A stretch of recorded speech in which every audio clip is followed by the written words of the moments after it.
All right, guys, how's it going? Hope you're all doing well. A little bit late because I was late getting set up. Sean, I was on time as always. But yeah, guys, hope you're all doing well. Welcome back to another episode of the AKM podcast with me and Shono. We're going to be talking today about, well, I want to do a bit of a match preview because I was going to do one before we went live, but everything just seemed not to be working. There was no comments or anything like that. Do predicted 11, score predictions, shit like that. Scott had a good question that I think's worth asking the watchers and the viewers. Can put out a little poll on that, see if what the people's thoughts are on that. We've got a topic from Gavin, which I'm waiting for him to message me back again because I forgot. Well, I've not forgot. I just can't find where he sent me it.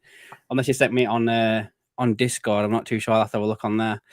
And then Sean has obviously got something to mention as well regarding the contract because me and him started having a little conversation and I thought, oh, you know what, it's best just to leave it for the stream. So that'll be the thing we end off on. But other than that, Shauna, how you doing?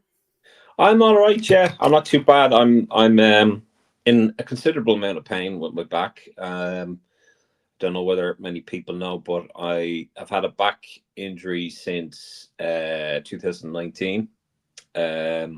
And it's kind of raised its ugly head for the last 6 or 7 months. So I'm actually due to get an MRI next month, but I'm on a shitload of painkillers. So it's been bad there. Last week I was pretty much fucked, to be honest with you. But other than that, like it's good to see Liverpool doing so well. Evening, Scott, mate. Hope you're well. Evening, Scott. How are you? But I think you've got a bit of a PSA as well. You wanted to mention it here as well. A PSA, public service announcement. You have to wanted to get. You got to be careful with the public service announcements. So as you may or may not have known, myself and Adam did a kind of an interview kind of thing just about my Fenway we come out to paydays and what have you. And the toxicity online, which unfortunately is still out there.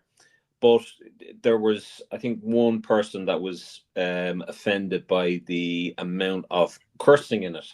And I just want to apologize for anyone that was offended by the cursing. I do kind of curse like a sailor, but when I suppose emotions are kind of all over the place and you're talking about something very sensitive and very close to home, these things do get said. So apologize for it, but again, might be worth a watch and look at the message that's been put out there as opposed to picking on just the cursing, because there's a lot more to it. I know it's about 2 hours and 18 minutes. If you have the time, I think it's worth it, but there you go. Yeah, to be fair as well, I do think they actually said good video, but just the cursing was a little bit excessive or whatever, something like that. But which is fine. Everyone's got their own opinion and stuff. Yeah. No, but I want to apologize to him anyway because I don't want to be taken away from AKM LFC based off my language. Yeah, no, it's fine, mate. Don't worry about it. So where should we start? I'll tell you what, we'll do, since it's very prominent and stuff like that, we'll do the match preview first. First off, JT, hope you are well, pal. So let's do the match preview then first, Sean. So I'm obviously kind of chucking this at you. You might not have got anything prepared or anything like that, but I'll try and find, because everything seems to have just gone to shit today. Like X has gone down, like everything just seems not to be working. So it's actually updated now. So here we go. So basically it was Diogo Jota and Arne Slot at the press conference. And Jota was talking about his form, how he's had an injury-ravaged season, and I was kind of like, "Isn't that just the norm for you now?" Like, Seasons. I'm not taking the piss, but you know what I mean. Like, he is normally continuously injured, and I would be surprised if he was still at Liverpool end of season. I really would. And then he also mentioned, the form of Mo Salah, how he's really doing really well. He thinks that if he gets a few more games, he'll get better at it and stuff like that. And that was pretty much it, really, that he was talking about. He was basically hoping for like increased playing time and stuff like that. And aim to deliver a strong performance for Liverpool as well. But Arne Slot, he mentioned how he stressed that to overcome PSG, Liverpool need to perform at their highest levels, that the highest level that they've achieved all season. So he's really like pumping up this game, to be fair. And I think, go on, mate. Sorry, go on. No, I think, you know, if we were to kind of play down PSG, I think it would be a mistake. I think they're going to be like a wounded animal. I think they're going to feel very hard done by since the last game. And I think they're just going to go all guns blazing and obviously look at what they did wrong or didn't do or whatever. And they're going to make it very, very difficult. But again, we have the 12th man in the, you know, Anfield, and I think that may play a factor. Hopefully it will, but we can't take them lightly. No, I agree, mate. I think, as I was going to say when he was on about the intensity and everything like that, I was going to say, you know, we got absolutely battered by them in the first leg. There's a question there for you from JT, by the way. Yeah, I was just looking at that. Yeah, if I took away this background, you'd be thinking, Sean, what sort of squalor do you live in? Because like there's like literally a clothes horse right here, and like I've still got boxes from when I moved back. So like this place is a fucking pigsty. So yeah. Getting back to Slot, he mentioned as well, like the importance of the Anfield atmosphere, with Slot basically saying that the fans need to play a crucial role in supporting the team. I've already seen stuff online of everyone trying to get, you know, the what is it? The you know, the pre-match, you know, I can't remember what it's called. Sorry, my mind's going blank. Saying, you know, not to arrive in 5 minutes before the game, or you know, be there. Yeah, arrive early to welcome the team and stuff like that. Yeah, you know. So I think that's going to be something we're going to see all over online tomorrow. To be fair, as well, and I hope the fact, you know, there'll be no flag ban, so hopefully there'll be a decent atmosphere. Now, has he just said that now to the tourists, or has he said that to all fans? The way. Don't know. He's basically said as well that tactical preparation, Slot discussed the team's tactical preparations, focusing on how to counter PSG strengths, mentioning, you know, they were very high pressing and they were passing the ball around very quickly, and how did Liverpool have to like maintain the shape again? Do you know what? I was kind of thinking, and I haven't actually done this for... what thing? I haven't done this from my predicted 11, but I won't be surprised if we go back to what we did against City. Yeah, you keep saying that. I don't know. I mean, I don't know whether that's once off or something that maybe, you know, we have to look at. But is that down to the fact that, you know, our number 9s are injured or not in form, or, you know, I don't know. But I think Gapco has been a real miss, you know, since he's been out. So I don't know. It's quite possible. It's hard to know really what sort of tricks he has up his sleeve. All right, David. Squad. All right, Dave, mate. Hope you're doing well, mate. Hope you're well.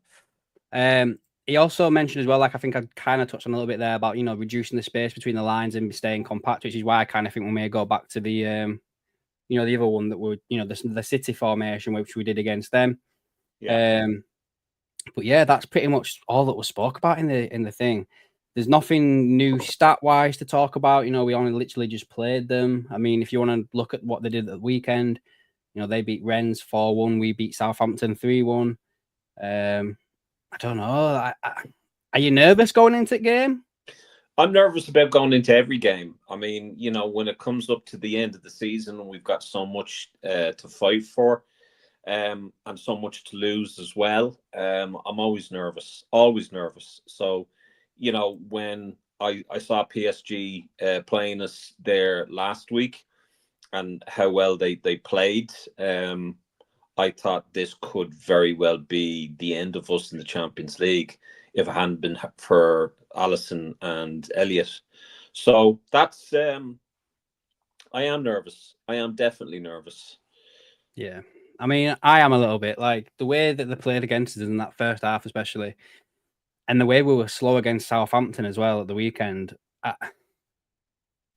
I'm just hoping we don't need another Alisson like best performance of his career type caliber thing. Do you know what I mean? Otherwise, if we do start slow again, like we have done over the past 2 games, I think we might get absolutely battered. I think, to be fair, in that first half, especially. So Bond said he'd go with an extra midfield tomorrow, which is kind of what I was hinting at regarding the thing. JT said there's no reason why we can't play as PSG did at home. Think they'll be in for a shock with that 12th man. Hopefully, mate. I hope so. Well, I'm thinking there'll be fans that would be setting fireworks outside the hotel that Paris Saint-Germain players will be in. No doubt that's probably something that they do. That's what they always do it. Yeah, all the time. Yeah. To be fair, I would too if I lived in Liverpool. I'm not... fucking to be knocking at the door. Do we divulge this? Do we, Shauno? Do we divulge this? The emotional roller coaster we all went through on Discord. No idea what you're talking about there, Scott. No idea whatsoever.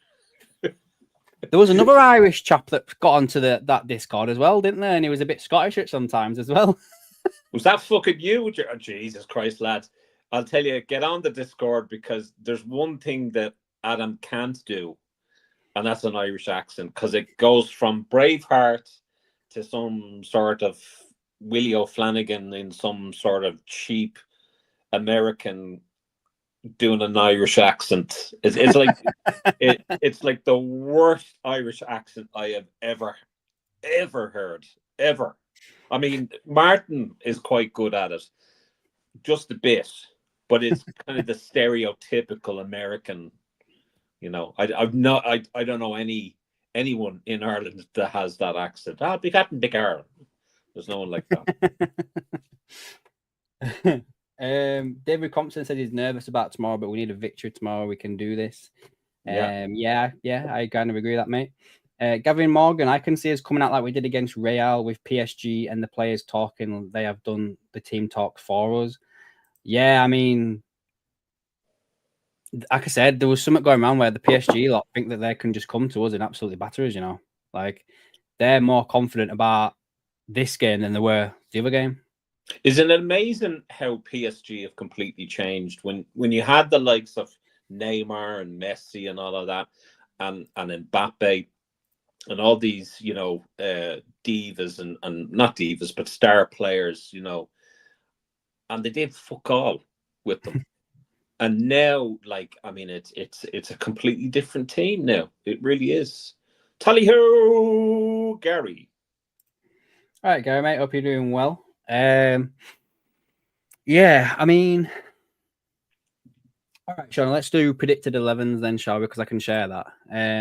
Let's share that. So this is what I'm going with for my. Oh, I'm on the wrong thing here. I was going to start pressing stuff I was on OBS. Hold on a moment. Got to do it this way, and I on here. It's that one, yeah. So that's my predicted 11. I've gone back to what we did against City. Obviously, Jones and Szoboszlai won't be as high as that. They'll be dropped in, and you know, in a little bit, make a bit of a box midfield. Yeah, Gavin, I've seen that, mate. We'll do that next, mate. So I've gone with Alisson, Trent, Konate, Van Dijk, Tsimikas over Robertson.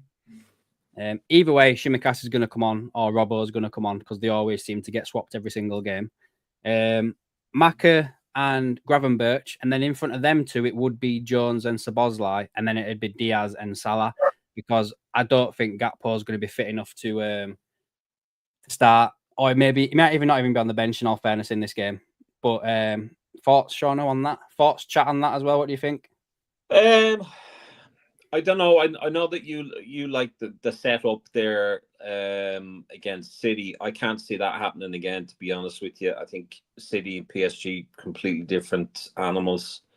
I think you're probably going to see the same formation as you've seen regularly. Probably have. I'd probably think that the fact that Jota was at that press conference, I think that Jota will probably play up front, and it will be just have Slabbersly behind them. I think that's what will probably happen, but I can't see it being a 4-2-2-2. So do you think it'll be this then? Do you think it'll be more like that? Yeah, I definitely think so. And then they'll probably put Nunes on, probably into the maybe 60th minute or so. Yeah. Do you think we see Chiesa? If he gets a good night rest, you might. Listen. I mean, look, I don't want to be taking the piss out of Chiesa, but to me, he's just like a forward version of Arthur Melo, only that he's not on loan. It's not worked out for him. It really hasn't. And I mean, you really need to make an impression and you've got to be cutthroat about this. And I don't give a fuck what other people think on this one. You've got to be cutthroat when it comes to, if you're playing for one of the greatest team in the world and the greatest team in the Premier League, and you put on that red jersey, it's either you hit the ground running from day one or you don't at all. And I think we have had a few kind of deadwood, unfortunately. And we've seen that over the years. We can't, like, got to be with the days when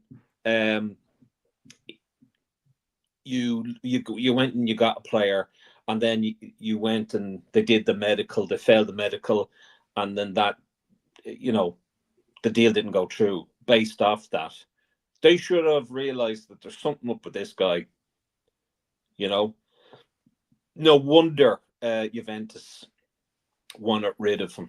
And, again, that's no offense. He's the happiest looking fella ever. I mean, the fact that he joined Liverpool, he was delighted with it, but it just hasn't worked out for him. And I just think, we can't afford to be kind of, come on over.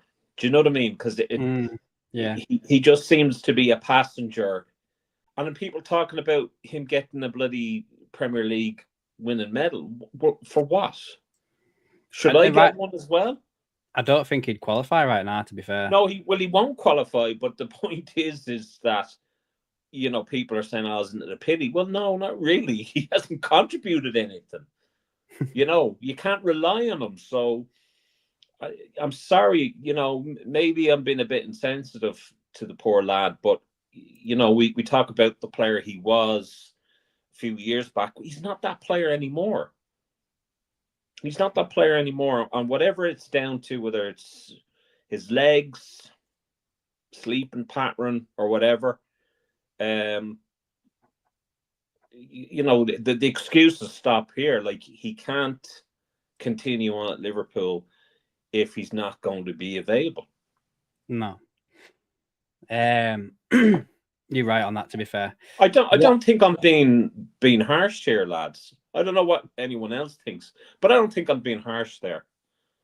Nah, I mean, like, you've got to bear in mind as well, like, the type of teams he actually has played against. Like, he hasn't played against any difficult teams. Like, didn't he score against Accrington Stanley or something like that? Or he nearly did, or something like that. But I mean, Bonner's saying, to be fair, Case has done okay when he's played.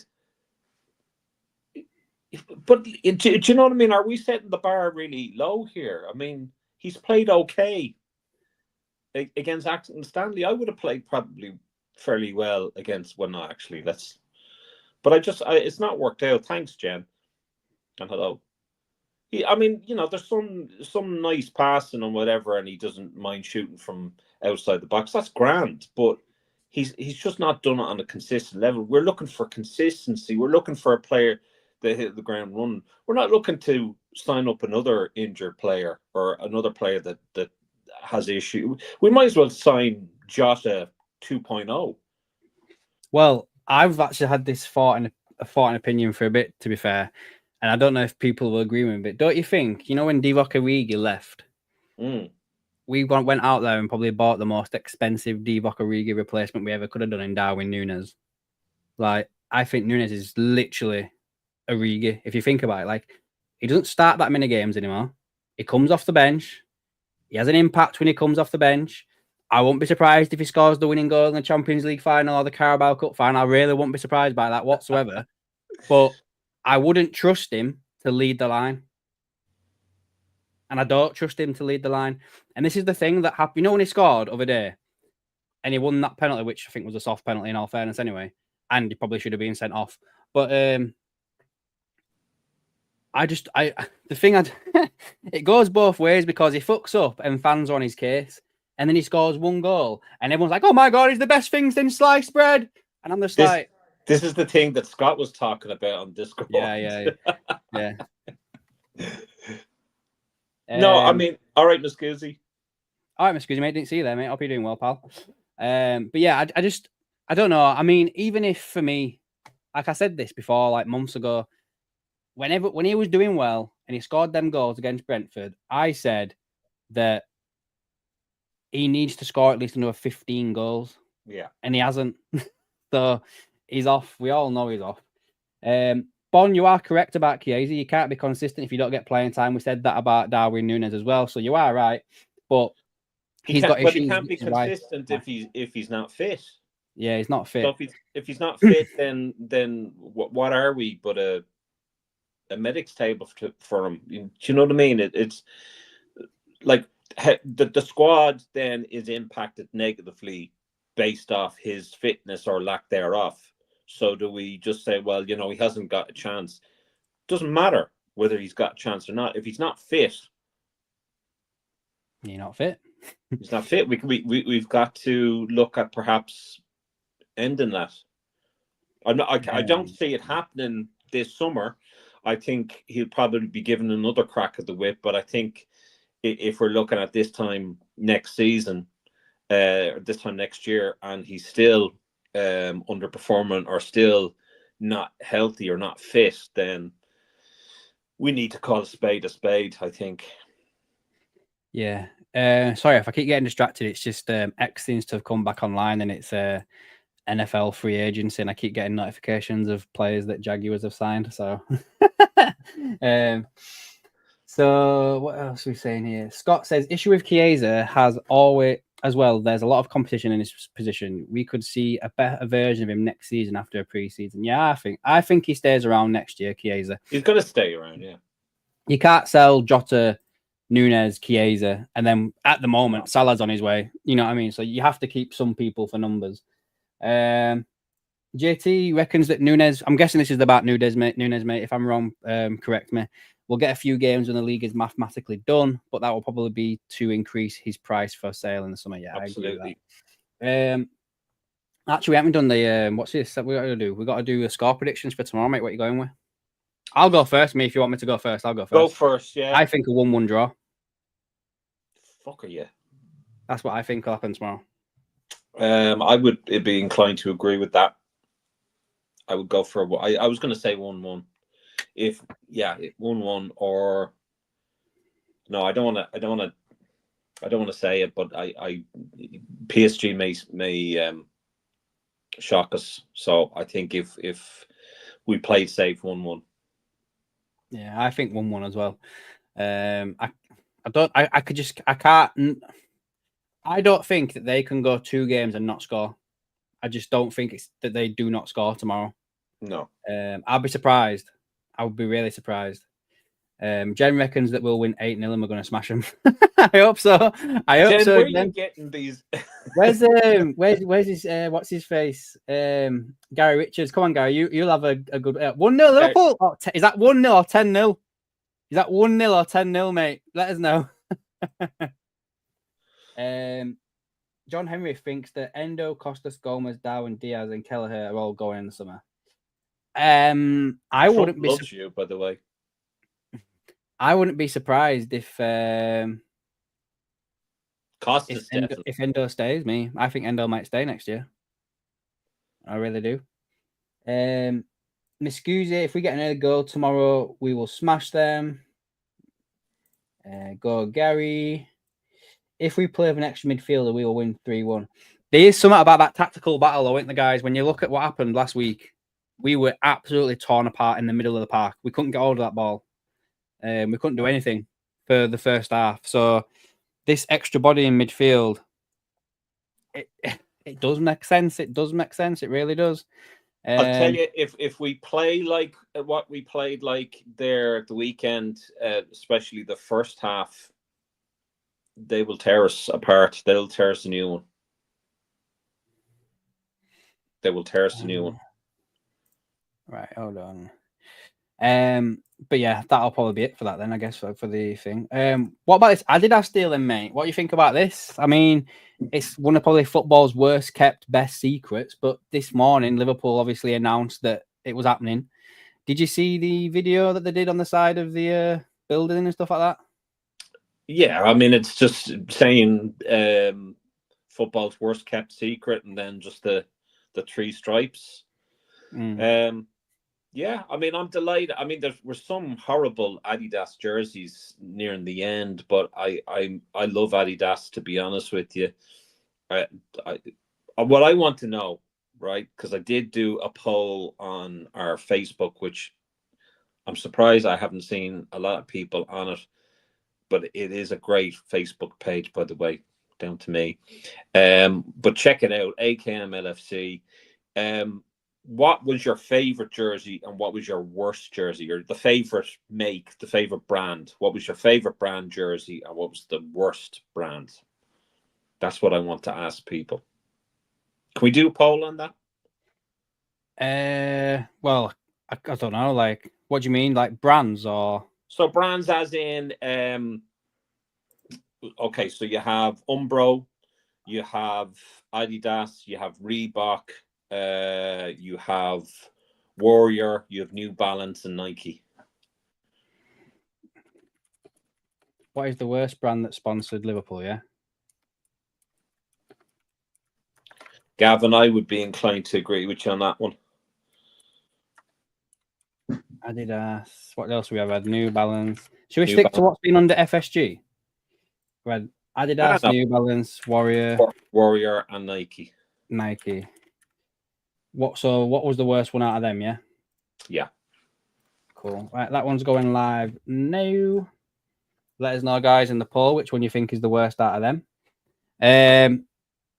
I'm trying to find a full breakdown of this, of what this is about, because I'm sure that there've been a few people talking about it. But obviously, with X not being playing game, it's not working. Hold on, I might have to just find this one from Paul Joyce. There we go. Boom, boom, boom. Very surprised with some of those that we've already got 8. Reebok. Did you put in Reebok? You did? No, I just did the ones that we had from FSG. Oh, okay, that's fair enough. Right. So the full deal then, according to Paul Joyce, yeah, is they've confirmed a new multi-year kit deal with Adidas, which is set to be worth more than 60 million per season.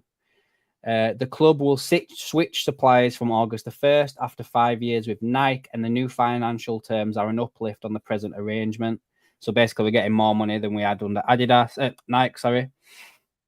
Placing an exact figure on the deal is difficult due to it being incentivized, which will be shaped by shirt sales and performances on the pitch. So basically, the more that Liverpool win and the more that shirts to sell, the more money they get.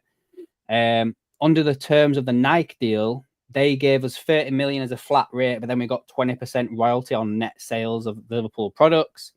And they also promoted Liverpool's kit through their roster of high-profile stars, including LeBron James, and tennis player Serena Williams and musician Drake. They all promoted Liverpool, apparently. Great. Drake and fucking LeBron James.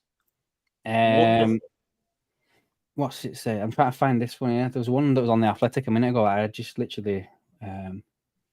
Apparently, Cody Gakpo is available for the game tomorrow. Oh, is he? Oh, wow. Yeah. Okay. I don't think they'll chance him, though. Apparently, it's a 5-year deal. That's what they're guessing it is, because all the deals that they've had previously with like New Balance and Nike have all been 5-year deals. How to compare it to other clubs, similar sized clubs' kit deals. So Man United, despite their struggles in the Premier League, still hold the record for a Premier League kit deal after they signed with Adidas in July 2023 for a 10-year deal. The contract will be worth 900 million. which is about 90 million a season. But it could be reduced if they fail to achieve certain performance targets, as in Champions League. European club finance and investment landscape study shows that Liverpool and Man United are ranked side by side when it comes to kit and merchandise revenue. Both clubs reported that they generated 146 million revenue sales last year from their kit deals. Liverpool's latest deal is expected to be worth more than City and Arsenal, who signed a 10-year deal with Puma worth 650 million, and Arsenal signed an 8-year deal with Adidas worth around 75 million a season. So yeah, it sounds like they're going to generate more money. What else is we've got some teams we've got the players. Oh, my tongue's tied now. The current Liverpool players in the starting 11 that are, sponsored by Adidas are Salah, Trent, Jones, Nunez, McAllister, Jota, Diaz, and Ryan Gravenberch. Why won't the deal start until August the 1st? It's an unusual agreement, as a new kit deal typically start in June to cover the pre-season period. Blah, blah, blah, blah. It's likely that the terms of Liverpool's contract with Nike don't expire until then. So that's why they can't cancel that fund then. And yeah, that's it. To be fair, I'm quite looking forward to it, in all fairness. We've seen the leaked kits online. I'm sure I can. I'm gonna be so goddamn broke. I'm just gonna be taking my money. All of it. Getting all I of it. can find one now, probably. Let's have a look. Thanks to all from Jamie Phillips, all of those who have come on. Red Gorilla. We've got Michael Awesome, and we've got Henry Ray Baker, Zakir Ahmed, I hope I pronounced that correctly, Living the Dream, and we have Eric Scahill, Lakers TNG. Oh wow, cheers Jamie, mate. Appreciate that. Appreciate that, pal, if you're watching. Really do appreciate that. Make sure you're all hitting that like button when you're coming in, yeah? and sharing as much as possible, ladies and gentlemen. Yeah, I'm trying to find all these. Right, Pavel. I'm trying to find these kits that there's a video here of someone unpacking one. No one knows obviously it's legit or anything like that. But I'm sure there we are. There's an image here. I can share this with you. So this is apparently what they will look like next year. They're beautiful. Does that come up? No. Yeah. There you go. So apparently that's what Liverpool are going with next year. Cheers for that, Jamie, mate. Thank you for that. I appreciate it so much, mate. But yeah, what do you think? In all fairness, when I look at them, I like the red and the green. I'm not too certain on the yellow one. But what about you? The yellow one? The white one. Sorry, I don't know why I said the yellow. White one. Yeah, I'm not too sure about the white one either, if I'm honest. I would say certainly the home gear and the third one is beautiful. The third one is gorgeous, man. Oh, the third one's beautiful. It really is. That third, yeah, I like the badge as well. If you had the badge on the green on the red one, I think that'd be even better still. But the fact I'm obviously going to stick with the badge there with that. So I'm not too sure where they're coming from with the away one with that badge, because it looks very kind of Reeboky kind of. I'm not a big fan of it. No, I like Zach it. Here says they all look juicy. They do, to be fair, don't they? Like retro feel. Honestly, it really does. Yeah. Retro's the way to go, Lakers. I think personally, I think that they all look nice. Yeah, they do. I can't wait. Honestly, I can't wait. What else are we going to talk about then, Sean? Should we do the? Let's do the thing that Gavin asked us to do. Actually, to be fair, because he has sent it over to me again. So it's a video from Sky Sports with Gary Neville talking about Arsenal and stuff like that. It's about a minute long. If you can bear with while we play it, and then we can give thoughts afterwards. So here we go again. Let me just share my screen. Boom. Let me make sure that's up before I start playing it. There we go. Right, Not that Arsenal didn't seize the opportunity, just a very, very strong Liverpool side did. not quite. I mean, yeah, you're right. Liverpool have been strong, but Arsenal should have been closer to them. Arsenal are strong. Arsenal of last season are as good, if not better, than the Liverpool of this season. So Arsenal should be neck and neck with Liverpool. The injury crisis, though. I know, but you've got a plan for that. I mean, Arsenal haven't signed a striker for 3 years, and now it's woe me about the fact they haven't got a striker. They've got Havertz up front. They've got Jesus. He doesn't fancy, to be fair, Jesus anyway as a striker. Havertz is his only option, and surely you've got a plan in a 55-game season that you're going to lose a player or two. So the idea that they haven't got backup for Havertz and Jesus is, for me, not right. And they've left themselves short in the transfer window. They've signed loads of players to cover for the fact that Saliba was the problem 2 years ago when they obviously fell away in the last part of the season. So they've signed loads of centre-backs. They then had a problem, they reckon, last year with midfield, so they've signed players in that area. So for me, they've left themselves short, Arsenal, and it's through poor recruitment and a little bit of rigidity with the set pieces. I can't listen to him anymore. He's talking absolute dribble. I mean, basically, from what to summarise all that, guys, it basically says that Arsenal last year are better than Liverpool of this year. Well, if they were that good, why the fuck didn't they win the league? I'm just saying. I'm just saying. Do you know what? It seems to be like, well, they want to put an asterisk on every goddamn league title that we're in for or that we're going to win. And, there's so much shite that comes out of his mouth nowadays that I don't think he even understands what he's even talking about.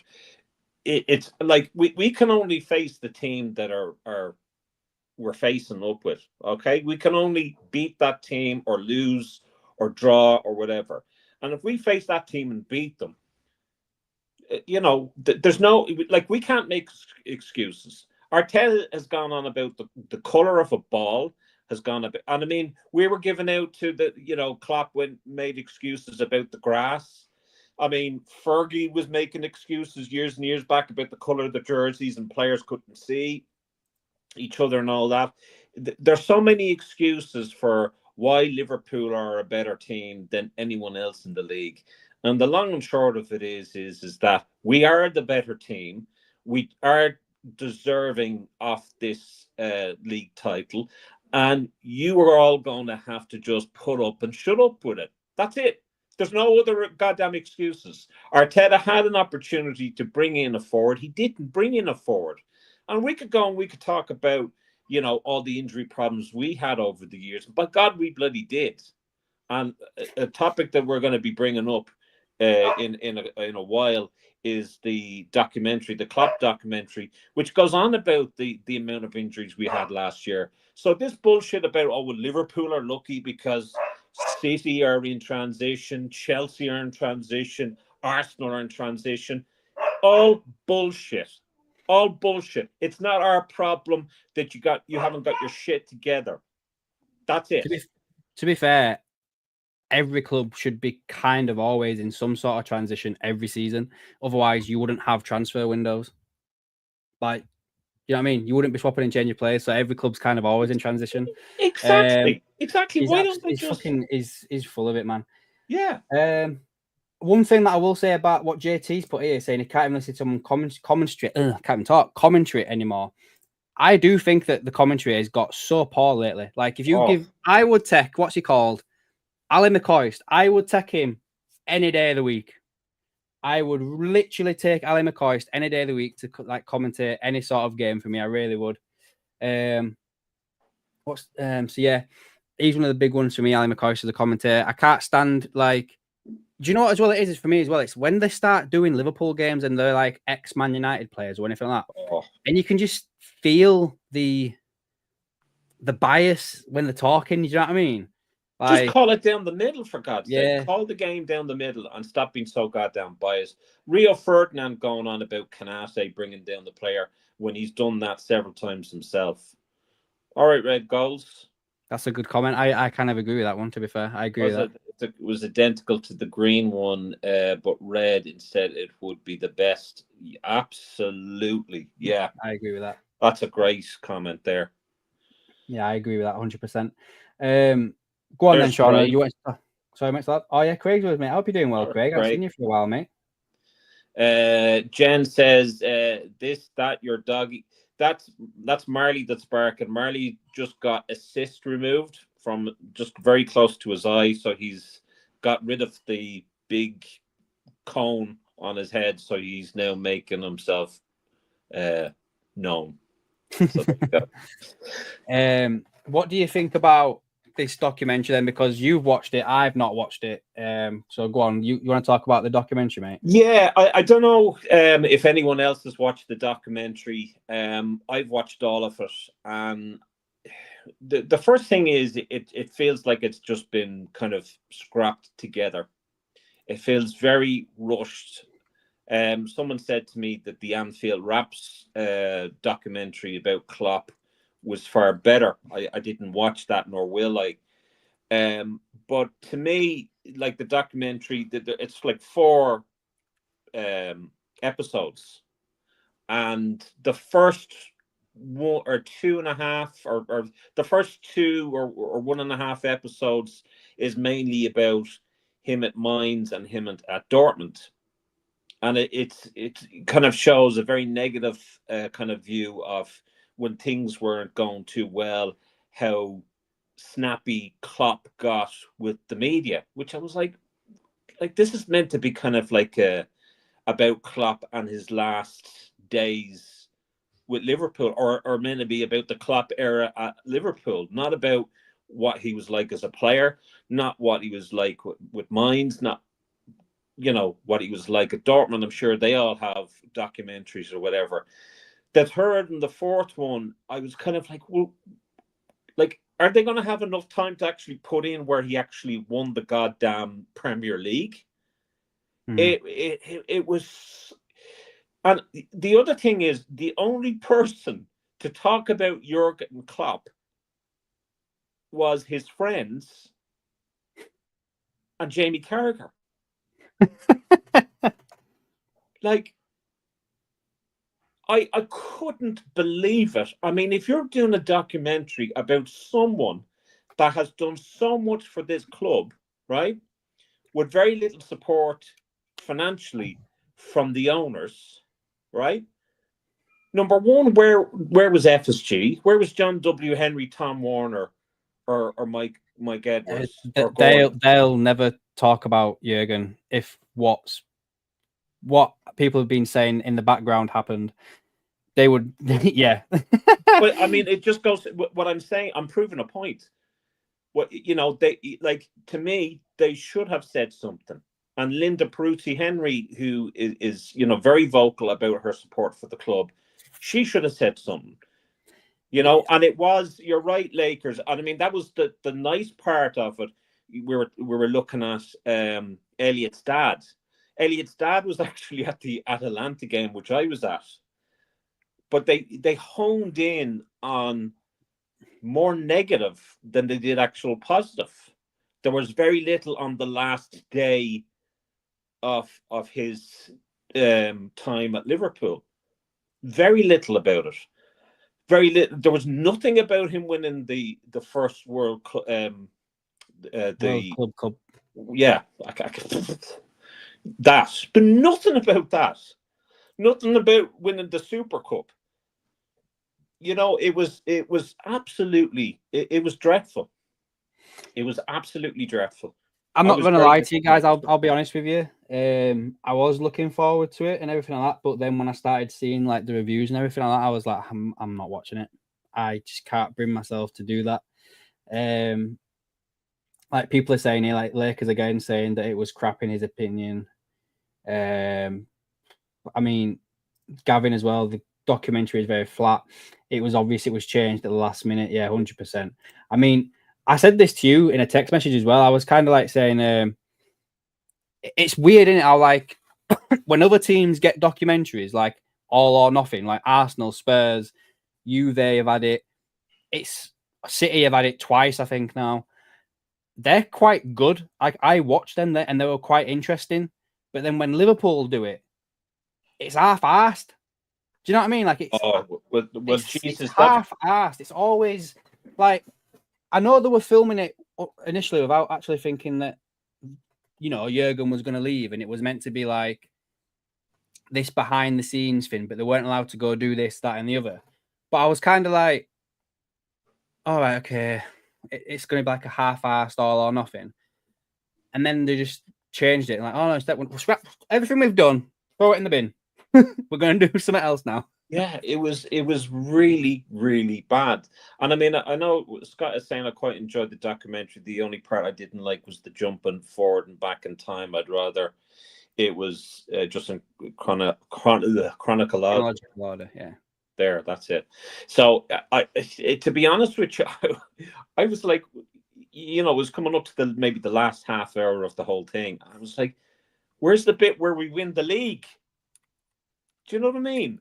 I mean, I got a lovely kind of a video kind of in a frame. Actually, jackdesigns.uk, really, really cool guy. And he kind of did a video, and there's the Premier League medal with it. And he did a video of, the highlights of that winning season. And there was more in that than there was in the actual Klopp documentary. It was just so half-assed, and it wasn't really very well put together at all. And like I said, I would have liked to have seen, if there is issues between, I don't know. We hear kind of mutterings and rumors and whatever. If there was any kind of shite between Mike Edwards, Klopp, John W. Henry, Tom Warner, Mike Gordon, or any of them, or Linda, put it to the side and at least show up for the club that you own and say something good about the man. On that, before you go any further, the rumor is, not my rumor, but the rumor is that apparently he told the club ownership that he wanted to go. They asked him not to say a word until they'd got Salah, Van Dijk, and Trent signed up to new contracts. He turned around and said, "I'm not doing that because I'm not gonna lie to them so they can sign the new contract and then stay. And then I go, and then they're tied to the club and they might not want to be here." And then apparently that's why John Henry threw his body, he's done me out of the pram. Well, that might excuse the fact, or that might, because when he was there at the end of the game or end of the season, he looked like a duck out of water. He just looked like he didn't want to be there, John W. Henry. He looked very uneasy, and maybe it's because of the likes of me being a fan and other people that aren't too fond of him.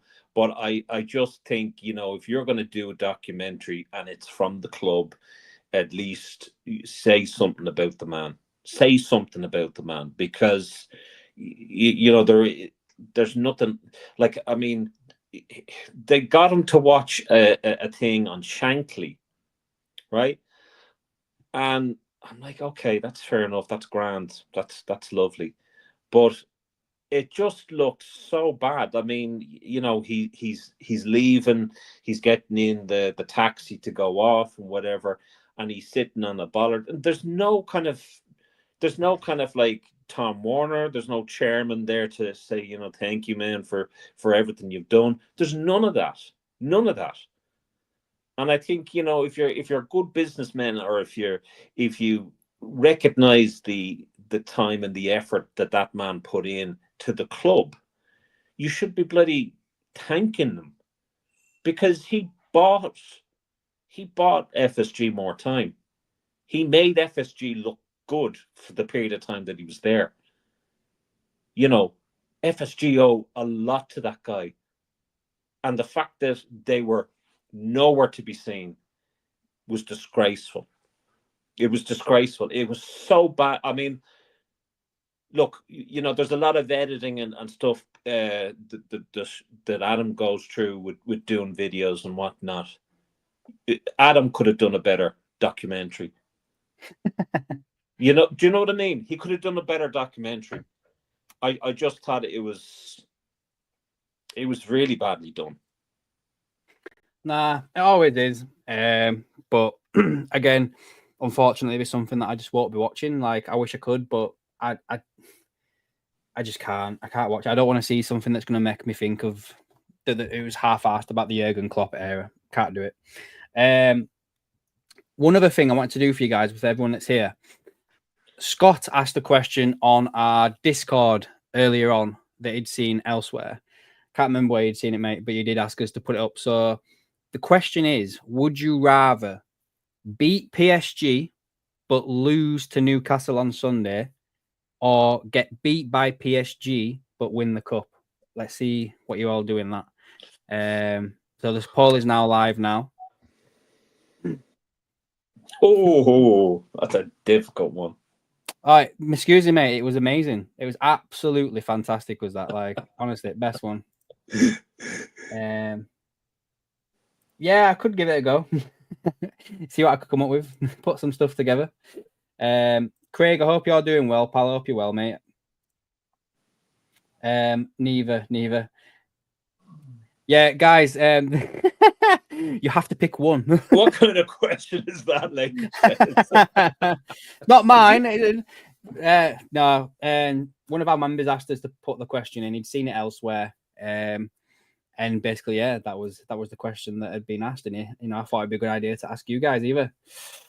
Gavin says, win on Sunday, get first trophy in the bag. Thing is, though, you got to remember, Gavin, if you get beat by PSG, you are out of the Champions League. So basically, you are, basically, give up the Champions League for the Carabao Cup. That's how I see it. Living the Dream says no comment. To put it out there, obviously we all want to win both. But I said to Scott, if I have to pick one, I would rather beat PSG and then get beat by Newcastle. I just rather would. I mean, my brothers are Newcastle fans anyway, and it'd be good to see him happy, get a trophy. Like the small, we can give him the small one, you know what I mean? Give him that small trophy that we've had, so many times. They can have that one, and then we'll go on and do double with Champions League and Premier League, so it's fine. You know what I mean? Scott's here. Just to clarify, it's not my question. I saw it on Adam Rowe Twitter, and it was pretty much split in half last time I saw his poll. That's what she said.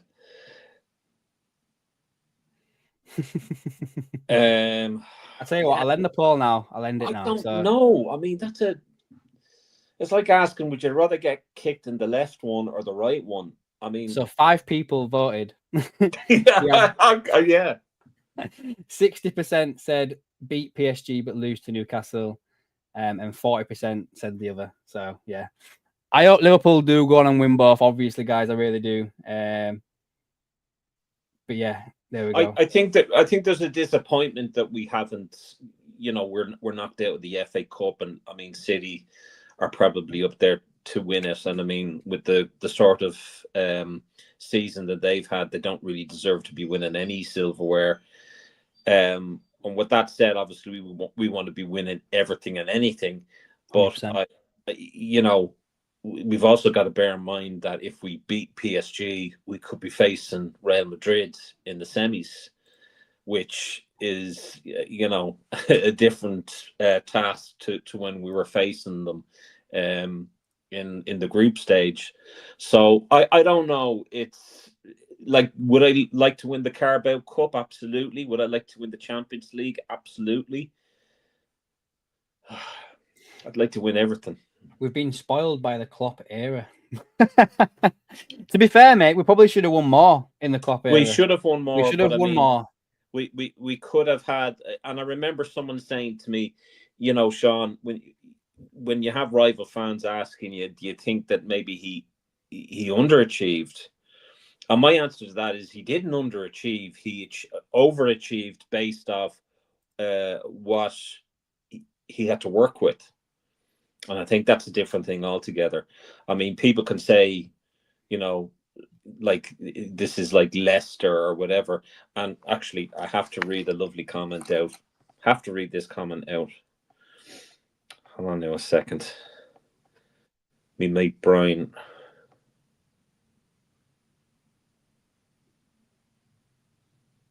No, I can't even find it now. Shite. Well, I tell you what. How about we go on to another more positive subject, shall we say? Do you not? So, looking at our fixtures, obviously we only need 6 more wins to win the Premier League.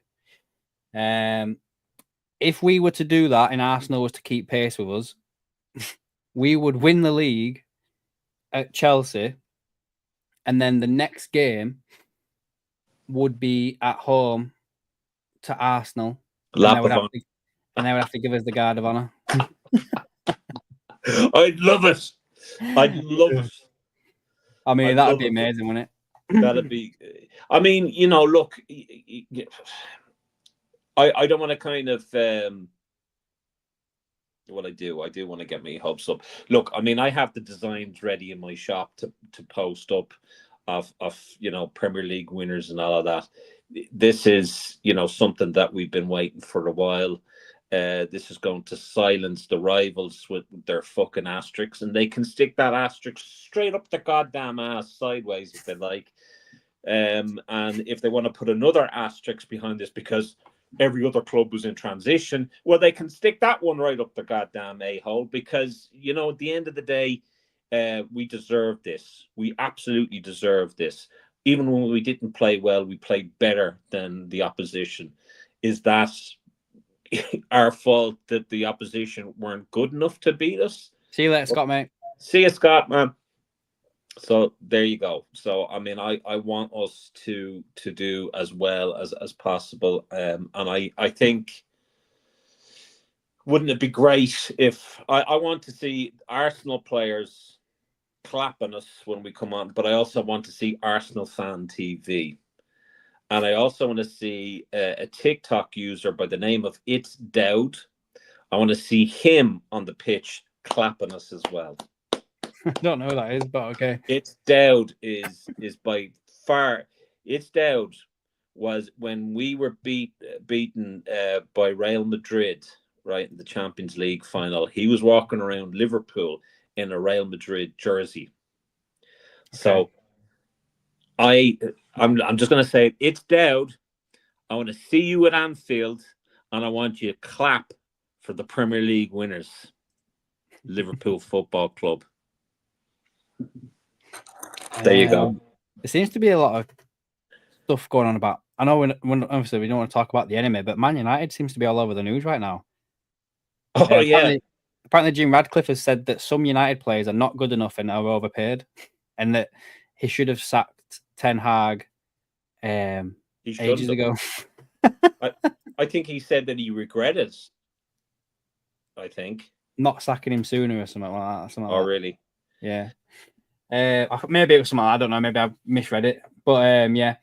Right then, last topic then, Shano. You wanted to discuss the contract situation. Yeah, I'll hand it over to you, and then we'll do it because obviously I think we may be at opposite ends on some of it. But go on, I'll let you lay the floor for us.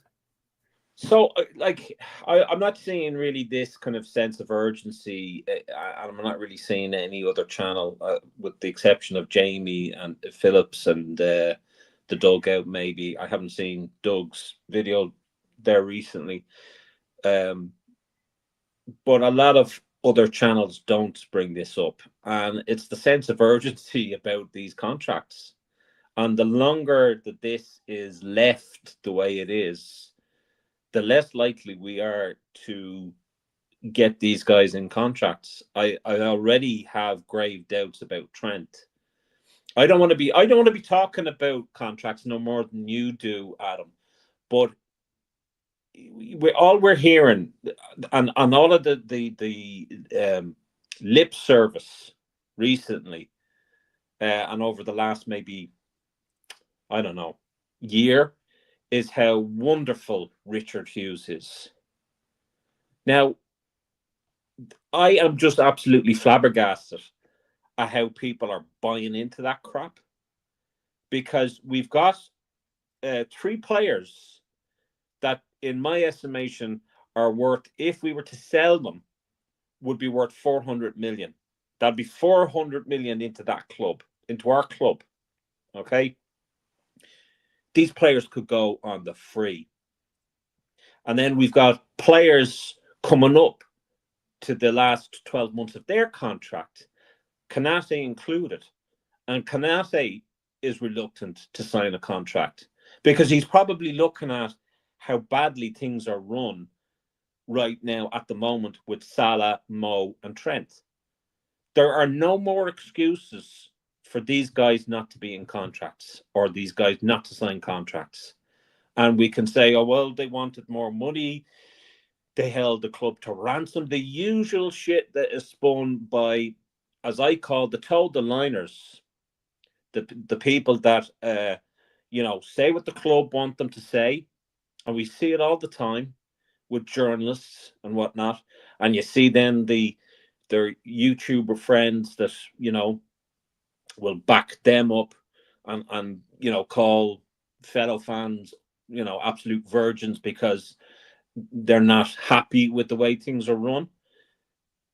How you can allow the likes of Mo Salah leave the club when he's breaking records left, right, and centre, and is probably performing at a level where if he doesn't get a Ballon d'Or, that the Ballon d'Or will mean nothing in future if he does not get it this year.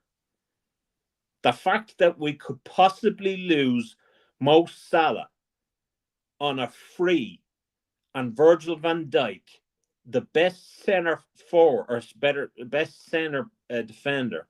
defender in the world, on a free, I cannot get over how people have played this down, how people have just not said anything or have said anything. And, well, just look, what will happen, whatever, blah, blah, blah. To me, we should not be so careless with how we support this club. Bye, Jen. Hey, bye, Thanks Jen. for watching. Jen's running. We should not be so careless with how we support this club. We should hold those who are in positions of power, those who own this club, those like Richard Hughes, accountable. Yeah. I mean, I'll start off with this. So Miscusi says, and this is my point as well, why no one is coming in for them, Salah and Virgil. They've been free to be able to talk to anybody. Foreign club, they've been able to talk to any foreign club now since the beginning of January, and they haven't. There's been no rumours. There's been no scuttlebutt. There's been nothing put out there to say that Salah and Virgil are in discussions with other clubs. It's just not been out there. Trent, that's been like, well, not now. It's gone very, very quiet on the Trent front. But I think that's because it's done. I think Trent's going to Real Madrid. Trent's gone. I think Trent's going to Real Madrid. That's why, Real Madrid put an offer in for him in January because he told them that he wanted to go. You like no club, including Liverpool, puts an offer in for a player if you don't know that player wants to come and sign for you. You just don't waste your time. What's the point? So I think Trent's gone, and I do think that Salah and Van Dijk signs. I mean, I think that basically what's going on right now is Hughes knows that nobody's coming in for Salah and Virgil because he knows that they both want to stay at the club. So I think he's lowballing them.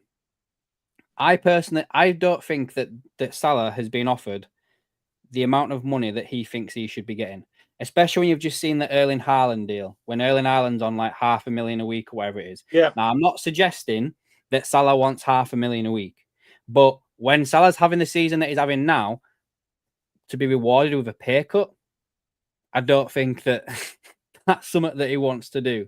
But that's what the rumor is that they're not even offering. Now, I mean, I don't know how reliable that source is, but that is what the rumor is they're not even offering him what he's currently on at the moment. And I mean, if you remember, in December, he said that no one has even approached him about a contract. Yeah, you've got to think though. You got to remember as well, like these players are playing a game as well. Like, I think Salah is using the fans to put pressure on the ownership to give him a deal. I really do. Like, so when he comes out and says, well, no one's offered me a deal, it might be a case of no one's offered him a deal that he wants. Like, do you know what I mean? I don't agree with that. I think when you have an agent like Remy Abbas, I think you leave all the game playing to the agent. You don't leave it to Salah. I think Salah, and I think it goes to show in the way he's played this season, he's completely focused on the game and completely focused on doing what he's doing for the team. That's all that he cares about. And what he wants to do is he wants to finish, this year on a high and win the Premier League for the club. But I think Remy Abbas is the guy that needs to play the games and needs to, I think that's his responsibility. Salah has never been about that. I don't think. Well, the thing is, though, innit, when you want to stay somewhere and you become desperate, you start doing things that you don't normally do. But he said that he wants to stay at the club. He said at the Man United game, after the Man United game, he said this will probably be my last year. When he was asked about it in December, he says no one has approached me. And when he was asked on what do you want, he said I think it's pretty obvious.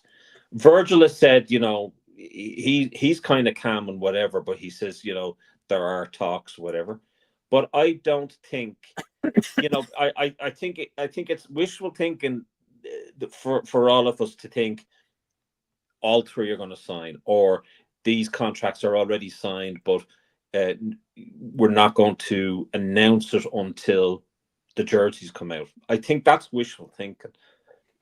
I do think that the owners cannot allow Mo Salah, especially, and Virgil van Dijk to walk away from the club for nothing.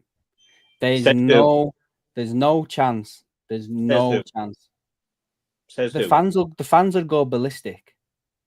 I mean, I know, Sean, that you're the ones that are FSG in defenders and everything like that. There is no defending that. There is no defending allowing the world's best player right now from walking away for nothing. They will just villainize Salah and say Salah wanted ridiculous amount of money. Yeah, but then that's when it becomes a war of that. Then it'll become a war of the words. Then, because if they start doing that to Salah, 100% Rami Abbas will come out and go, "No, you literally offered him this. Why would he sign that?" Yeah, but at that stage, it's done and dusted. Mm-hmm. Do you know what I mean? Where do you see the time in which these guys? All right, Nazim, how are you? Where do you see where they're going to sign the contract? What time, what month do you see them signing contracts? I don't know. I really don't know. I thought it'd have been done by now, but I just literally can't see it happening. They Lakers say they're not stupid. They're not gonna just let them walk away. If they do, if all three of these players walk away, they'll be hell on. They just will be. When have you I think I asked this question in our chat group about a week ago, maybe 2 weeks ago. I said, when has the favorite for the Ballon d'Or ever left their club for nothing? When is the favorite for the Ballon d'Or in Liverpool left? In world football. Yeah, but I mean, you're talking about world football, and you're talking about owners that actually care about the well-being of the football club, as opposed to what money has been brought in. Do you know what I mean? You see people in chat here this, we're all going to lose our minds. Lakers, we would force them out if all three of them left. They wouldn't risk losing their cash cow. Exactly. If Salah leaves, especially, Liverpool would lose some massive revenue from that side of the world. He's a big draw over there. I don't know. I don't know, mate. I honestly can't see a world in where they allow them all to go. I do think Trent's gone. But you do know Adam, and this is not a conspiracy theory, right? You do know that FSG have this business model where they don't offer contracts to players of a certain age. The certain age is that of Virgil and that of Mo. Nah, So it's not. that's where the problem is. Again, it doesn't make business sense to allow them both to go. It just doesn't. It's It bad makes no business. sense to me. But what I'm saying to you is that you like we're acting like as if FSG are thinking with their football heads. They don't have football heads. They don't care. No, but I'm not. I'd literally think. I do think even Richard Hughes, like, it looks bad on him. I mean, I know they're trying to deflect it off him and saying that he's took on this job and everything like that. But again, this goes back 2 years. Like, FSG is to blame for the reason why they're in this. Like, I do think that, when it comes to a situation like Kanate as well, like, we've been in a similar situation to this, this time next year with Robbo and Kanate, like their contracts both expire this time next year. And we're seeing all this stuff that Kanate may be on his way as well. Yeah.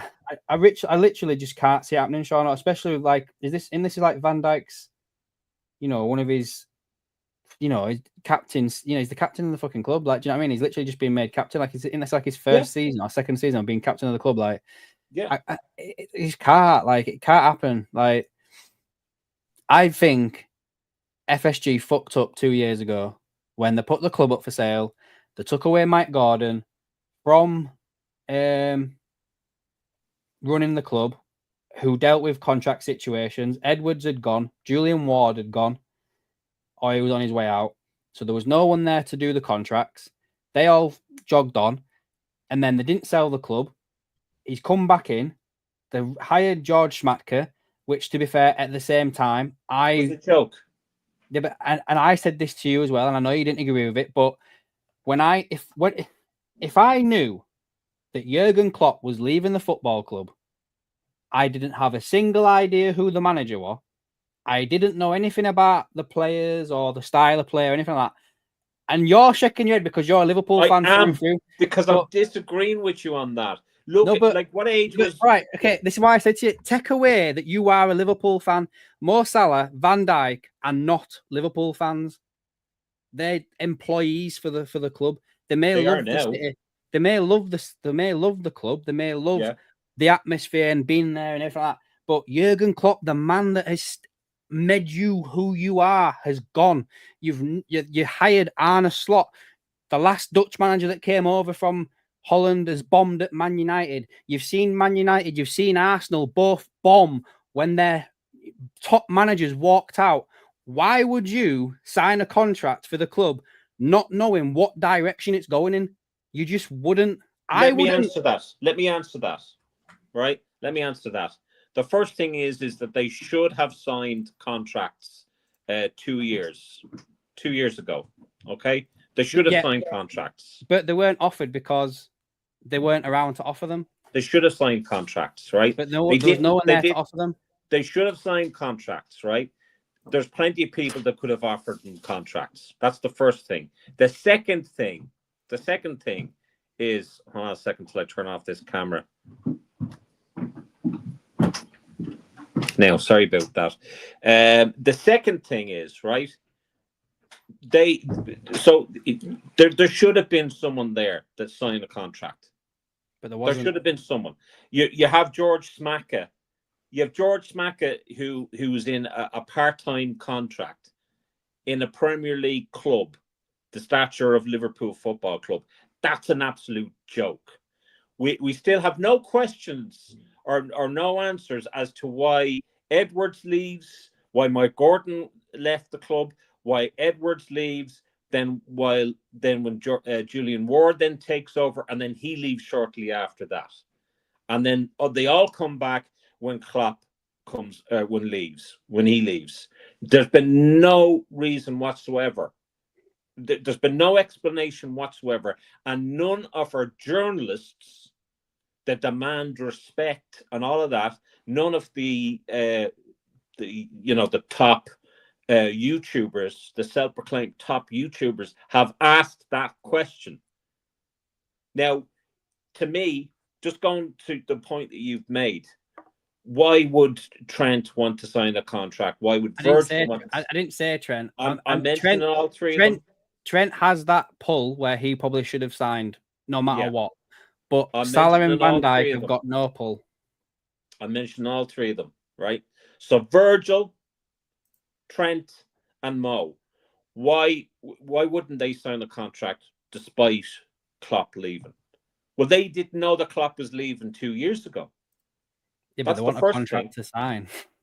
But they should No, but have.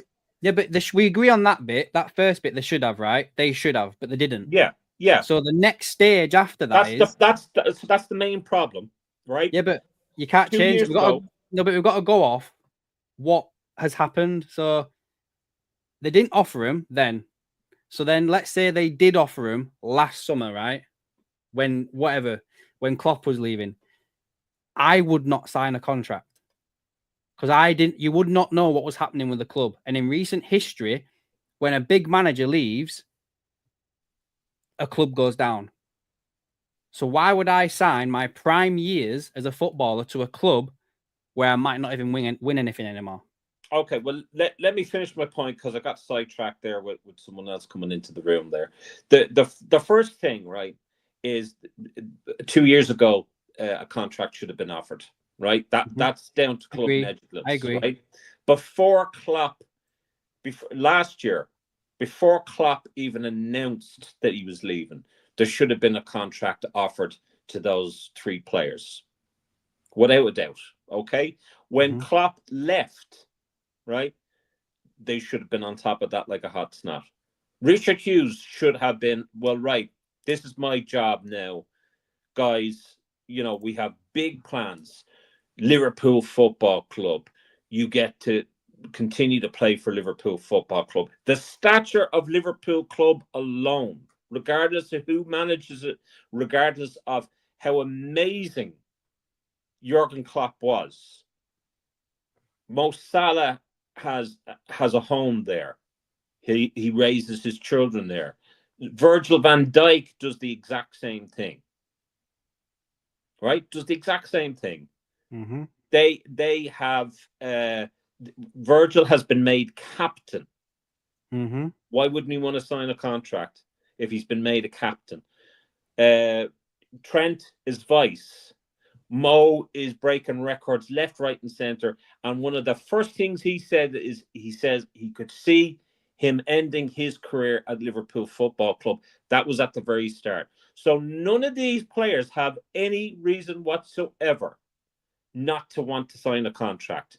It is completely down to club negligence and the fucking about when Gordon left, when they had Smaka as a part-time sporting director, and all of that. That's when it had. I don't think it has anything to do with Klopp, because you can have a good manager, you can have a world-class manager, and still want to leave a club because of where it's located, because of the performance or whatever. There's no way that Virgil and Mo want to leave that club. Trent could be fed up of the whole thing with Bellingham and how that worked out, and that could be the reason why he's leaving. But I think he will regret leaving. I think this is a very difficult decision on his part. I think he's gone.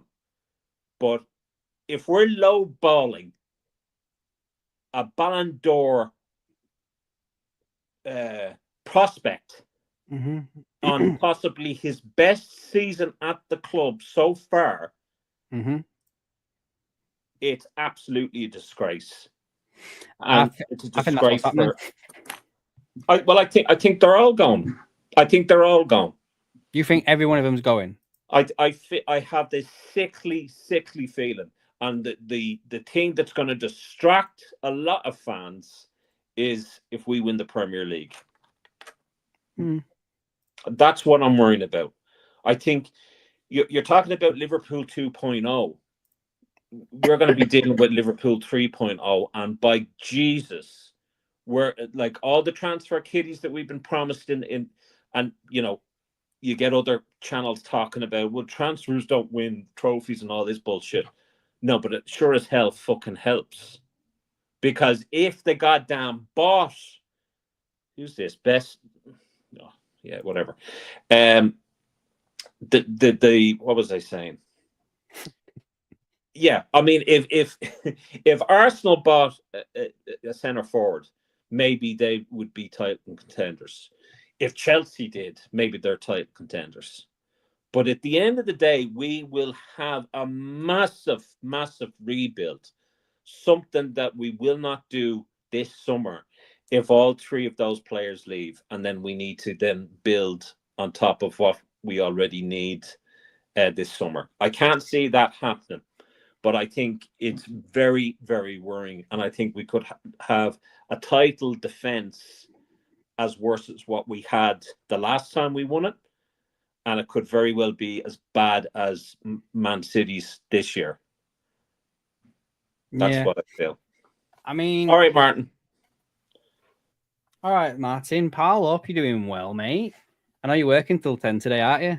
He's celebrating his anniversary with Gemma. Really? Is it their anniversary today?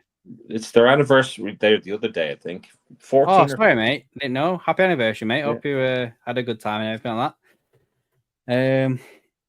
But yeah, I guess to close off that, my final points on it are: I can't see Liverpool allowing it to happen. I agree that it should have been done 2 years ago. I wouldn't have signed a contract if I was offered one when I knew Jurgen Klopp was on his way. I wouldn't have done. My thought process would be, I would wait to see who came in, and I would wait to see how results went. By October, November last year, I'd have signed. I'd have been like, yeah, everything's going all right. It's all going cool. What's the deal? Like, what we're gonna do? I'd have signed one by now. I agree here that Liverpool are lowballing them, taking the piss. Yeah. I really do. I think it's either down to contract length or it's down to valuation of the deal overall. I think that's what they're doing with Konate. I think as well, part of the Konate issue is he wants to know if Virgil van Dijk's staying or not. Of course he does. So I do. But think I don't think it has anything to do with Klopp, though. Yeah. I don't think it has anything to do. Congratulations, Lakers, as well. Congratulations, Lakers, mate, as well. Happy anniversary, pal. If I can get 15 months, I'd be lucky. And I don't mean that in a prison sentence.